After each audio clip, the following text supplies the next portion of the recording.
বিগত বেশ কিছু সপ্তাহ ধরে স্টার জলসার জনপ্রিয় ধারাবাহিক অনুরাগের ছোঁয়া চর্চাতে আছে।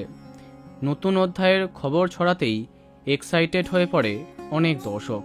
তাদের এক্সাইটমেন্ট আরও বেড়ে যায় যখন জানা যায় বাংলা টেলিভিশনের অন্যতম সেরা জনপ্রিয় অভিনেত্রী দিতিপ্রিয়া রায় কামব্যাক করছেন।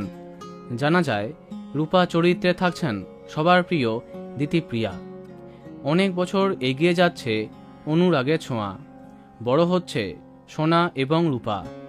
জানা যায় টাইম লিপের একটি ধামাকা প্রোমো শ্যুট হয়ে গেছে, খুব শীঘ্রই তা সামনে আসবে। কিন্তু এখনও সেটা সামনে আসছে না কেন? কেন একইভাবে চলছে গল্প?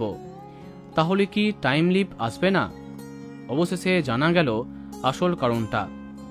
যে প্রোমোটি রিলিজ করবার কথা ছিল সেটা হয়তো অসম্পূর্ণ ছিল। সম্ভবত তাতে সোনাকে ইন্ট্রোডিউস করা হয়নি। জানা যাচ্ছে চ্যানেল কর্তৃপক্ষের সেই ঝলকটি একদমই পছন্দ হয়নি, তাই তারা প্রোডাকশনকে জানিয়েছে নতুন করে আরও একটি প্রোমো শ্যুট করতে। কিন্তু সেই নতুন চমকের জন্য এখনও শুটিং আরম্ভ হয়নি, তাই একইভাবে এগিয়ে চলেছে এই গল্প।